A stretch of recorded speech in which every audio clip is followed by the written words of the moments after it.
नमस्कार विद्यार्थी मित्रांनो, अभ्यास सरळ आपल्या यूट्यूब चॅनलवरती आपलं स्वागत आहे. तर विद्यार्थी मित्रांनो, आज आपण पाहणार आहोत 8 मार्च 2026च्या अत्यंत महत्त्वाच्या चालू घडामोडी. तर व्हिडिओ पहिल्यापासून शेवटपर्यंत पाहण्याचा प्रयत्न करा. अतिशय महत्त्वाचे आणि निवडक प्रश्न असणार आहेत जे की तुम्हाला कोणत्याही स्पर्धा परीक्षेमध्ये डायरेक्ट विचारले जाऊ शकतात. तर बघा विद्यार्थी मित्रांनो, आजचा पहिला प्रश्न आहे, ग्लोबल माइंड हेल्थ रिपोर्ट 2025मध्ये भारताचा कितवा क्रमांक आहे? ओके, तर विद्यार्थी मित्रांनो, प्रश्न महत्त्वाचा आहे. याचं उत्तर असणार आहे ऑप्शन नंबर सी, म्हणजेच 60वा. तर बघा, ग्लोबल माइंड हेल्थ रिपोर्ट 2025नुसार भारताचा या लिस्टमध्ये 60वा क्रमांक आहे. ओके, तर बघा विद्यार्थी मित्रांनो, ग्लोबल माइंड हेल्थ रिपोर्ट 2025नुसार भारताचा 60वा क्रमांक आहे. ओके, तर लक्षात ठेवा विद्यार्थी मित्रांनो, हा जो क्रमांक आहे तो विशेषतः 18 ते 34 या वयोगटातील युवांच्या मानसिक आरोग्याच्या क्रमवारीमध्ये मोजलेला आहे. ओके, तर लक्षात ठेवा, प्रश्न महत्त्वाचा आहे विद्यार्थी मित्रांनो. ओके, तर लक्षात ठेवा विद्यार्थी मित्रांनो, प्रश्नाचं उत्तर असणार आहे सी. ओके, 60. चला पुढचा प्रश्न बघूयात आपण. प्रश्न क्रमांक 2 आहे बघा, आंतरराष्ट्रीय महिला दिवस दरवर्षी केव्हा साजरा केला जातो? तर विद्यार्थी मित्रांनो, अतिशय महत्त्वाचा प्रश्न आहे. याचं उत्तर असणार आहे ऑप्शन नंबर बी, म्हणजेच 8 मार्च. तर आजच्या दिवशी म्हणजेच 8 मार्च रोजी दरवर्षी आपण आंतरराष्ट्रीय महिला दिवस साजरा करतो. ओके, तर अतिशय महत्त्वाचा दिवस आहे विद्यार्थी मित्रांनो. हा परीक्षेच्या दृष्टीने तुम्हाला कोणत्याही स्पर्धा परीक्षेमध्ये असा प्रश्न विचारला जातो. ओके, तर चला विद्यार्थी मित्रांनो, याचा उद्देश काय असणार आहे या दिवसाचा साजरा करण्यामागे? तर बघा, याचा उद्देश आहे महिलांचे हक्क, समानता आणि सशक्तीकरण याबद्दल जागरूकता वाढवणे, हा याचा मुख्य उद्देश आहे. आणि बघा, पहिला आंतरराष्ट्रीय महिला दिवस हा 1911 रोजी साजरा केला होता. ओके, तर 1911 या वर्षी पहिला आंतरराष्ट्रीय महिला दिवस साजरा केला होता. आणि युनायटेड नेशन्स म्हणजेच संयुक्त राष्ट्रसंघाचे याला मान्यता मिळाली आहे 1975 या साली. तर लक्षात असू द्या. चला पुढचा प्रश्न बघूयात आपण. प्रश्न क्रमांक 3 आहे, डोल जत्रा हा सण प्रामुख्याने भारतातील कोणत्या राज्यात साजरा केला जातो? तर बघा, याचं उत्तर असणार आहे विद्यार्थी मित्रांनो ऑप्शन नंबर सी, म्हणजेच पश्चिम बंगाल.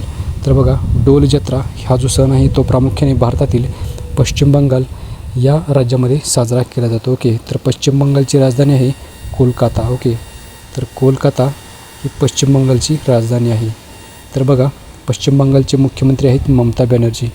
तर बघूयात आपण विद्यार्थी मित्रांनो, हा जो सण आहे तो होळीच्या आसपास साजरा केला जातो. आणि या दिवशी भगवान कृष्ण आणि राधा यांच्या मूर्ती पालखीत ठेवून म्हणजे भगवान कृष्ण आणि राधा यांच्या मूर्ती पालखीमध्ये ठेवून मिरवणूक काढली जाते. आणि हा सण वैष्णव परंपरेशी संबंधित आहे. ओके, लक्षात असू द्या. प्रश्न क्रमांक 4 बघूयात आपण. 55वा राष्ट्रीय सुरक्षा सप्ताह 2026 कधीपासून साजरा केला जात आहे? तर बघा, याचं उत्तर असणार आहे विद्यार्थी मित्रांनो ऑप्शन नंबर ए, म्हणजेच 4 मार्च ते 10 मार्च या दरम्यान 55वा राष्ट्रीय सुरक्षा सप्ताह 2026 हा साजरा केला जात आहे. ओके, तर विद्यार्थी मित्रांनो बघा, हा जो सप्ताह आहे तो नॅशनल सेफ्टी काउन्सिलद्वारे आयोजित केला जातो. आणि याचा मुख्य उद्देश काय आहे? तर कामाच्या ठिकाणी सुरक्षितता, अपघात प्रतिबंध आणि जागरूकता वाढवणे असा याचा मुख्य उद्देश आहे. ओके, तर लक्षात असू द्या. प्रश्न क्रमांक 5 बघूयात आपण. आंतरराष्ट्रीय महिला दिनानिमित्त कोणत्या केंद्रीय मंत्र्यांनी संपूर्ण भारतात अस्मिता ॲथलेटिक्स लीग सुरू करण्याची घोषणा केली आहे? तर बघा, याचं उत्तर असणार आहे विद्यार्थी मित्रांनो ऑप्शन नंबर ए, म्हणजेच रक्षा निखिल खडसे. तर रक्षा निखिल खडसे यांनी हा कार्यक्रम सुरू केलेला आहे. ओके, सुरू करण्याची घोषणा केलेली आहे. तर बघूयात आपण विद्यार्थी मित्रांनो, हा कार्यक्रम काय आहे? तर बघा, ही जी लीग आहे अस्मिता, याचा लॉंग फॉर्म होतो achieving sport milestone by inspiring women through action. Okay, असा अस्मिताचा लॉंग फॉर्म होतो. ओके, तर बघा विद्यार्थी मित्रांनो, 8 मार्च म्हणजेच आंतरराष्ट्रीय महिला दिन या दिवशी देशभरातील सुमारे 250 ठिकाणी या स्पर्धा आयोजित केले गेलेले आहेत. आणि या स्पर्धामध्ये 100 मीटर, 200 मीटर आणि 400 मीटर धावण्याच्या स्पर्धा या आयोजित केलेल्या आहेत. ओके, तर बघा, वयोगट असणार आहे अंडर 13 म्हणजेच 13 वर्षाखालील, तसेच 13 ते 18 वर्षामध्ये या दरम्यानचे आणि 18 वर्षाच्या वरचे असे हे गट असणार आहेत. ओके, तर बघा, याचा मुख्य उद्देश काय असणार आहे? तर मुली व महिलांना खेळांमध्ये सहभागी होण्यासाठी प्रोत्साहन देणे आणि नवीन प्रतिभा शोधणे असा याचा मुख्य उद्देश असणार आहे. चला पुढचा प्रश्न बघूयात आपण. प्रश्न क्रमांक 6 आहे, राजस्थानचे मुख्यमंत्री भजनलाल शर्मा यांनी कोणत्या शहराचे नाव बदलून अबुराज असे केले आहे? तर बघा विद्यार्थी मित्रांनो, प्रश्न महत्त्वाचा आहे.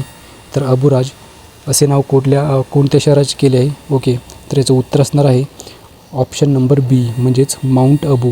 तर माउंट अबू याचे नाव आता अबुराज असे ठेवण्यात आलेले आहे. ओके, तर लक्षात ठेवा विद्यार्थी मित्रांनो, महत्त्वाचा प्रश्न आहे. ओके, तर चला पुढचा प्रश्न बघूयात आपण. प्रश्न क्रमांक 7 आहे, small arms and light weapons हा पहिला फेलोशिप प्रशिक्षण कार्यक्रम कुठे आयोजित करण्यात आला होता? तर बघा याचं उत्तर असणार आहे ऑप्शन नंबर सी म्हणजेच जबलपूर, मध्य प्रदेश. तर जबलपूर या शहरामध्ये मध्य प्रदेश या राज्यामध्ये हा कार्यक्रम आयोजित केला होता. ओके, तर विद्यार्थी मित्र पहिलाच असल्यामुळे प्रश्न महत्त्वाचा आहे. बघा हा जो कार्यक्रम आहे तो military college of materials management Jabalpur येथे झाला आहे. ओके, आणि बघा याचा कालावधी होता 16 फेब्रुवारी ते 6 मार्च या दरम्यान हा कार्यक्रम संपन्न झालेला आहे. बघा याचे आयोजन केले होते United Nations Office for disarmaments affairs. Okay, तर बघा UNODA असा याचा संक्षिप्त रूप होते. ओके, लक्षात ठेवा. चला आशिया प्रशांत प्रदेशातील 13 देशांचे प्रतिनिधी या कार्यक्रमामध्ये उपस्थित राहिले होते. ओके, लक्षात असू द्या. प्रश्न क्रमांक 8 बघूयात आपण. भारतातील पहिली मोबाईल आधारित आर्टिफिशियल इंटेलिजन्स चालित रिमोट मतदान प्रणाली कोणत्या राज्याने सादर केली आहे? तर बघा भारतातील पहिली मोबाईल आधारित AI चालित रिमोट मतदान प्रणाली जी आहे ती बिहार या राज्याने नुकतीच सादर केलेली आहे. ओके, तर बघा विद्यार्थी मित्रांनो पहिलीच असल्यामुळे प्रश्न महत्त्वाचा आहे. ओके, तर बघा ही जी प्रणाली आहे ती बिहार स्टेट इलेक्शन कमिशनने विकसित केलेली आहे आणि या प्रणालीद्वारे मतदान मोबाईल ॲपद्वारे घरबसल्या मतदान करू शकतात. ओके, तर मतदार जे आहेत ते मोबाईल ॲपद्वारे घरबसल्या मतदान करू शकणार आहेत आता. तर बघा ही जी प्रणाली आहे ती प्रथम 2025च्या नगरपालिकेच्या निवडणुकांमध्ये वापरण्यात आलेली आहे. ओके, तर लक्षात ठेवा. चला पुढचा प्रश्न बघूयात आपण. प्रश्न क्रमांक 9 आहे बघा, भारतामध्ये प्रथमच कोणत्या राज्याने भरती ओहोटीच्या पुराला राज्यविशिष्ट आपत्ती म्हणून घोषित केलेले आहे? याचं उत्तर असणार आहे ऑप्शन नंबर बी म्हणजेच केरळ. तर केरळ या राज्याने भारतामध्ये प्रथमच भरती ओहोटीच्या पुराला आता राज्यविशिष्ट आपत्ती म्हणून घोषित केलेले आहे. ओके, तर बघा भारतातील पहिलेच असं राज्य असल्यामुळे प्रश्न महत्त्वाचा आहे विद्यार्थी मित्रांनो. तर बघा या निर्णयामुळे प्रभावित लोकांना स्टेट डिझास्टर रिस्पॉन्स फंडमधून आर्थिक मदत मिळू शकणार आहे आता. ओके, तर चला पुढचा प्रश्न बघूयात आपण. प्रश्न क्रमांक 10 आहे, शेतकऱ्यांना तंत्रज्ञानाने सक्षम करण्यासाठी भारत विस्तार हा प्लॅटफॉर्म कोणी सुरू केला आहे? तर बघा याचं उत्तर असणार आहे ऑप्शन नंबर ए म्हणजेच शिवराज सिंग चौहान. तर शिवराज सिंग चौहान यांनी शेतकऱ्यांना तंत्रज्ञानाने सक्षम करण्यासाठी हा भारत विस्तार असा या नावाचा प्लॅटफॉर्म सुरू केलेला आहे. तर बघूयात आपण विद्यार्थी मित्रांनो याचा उद्देश काय असणार आहे?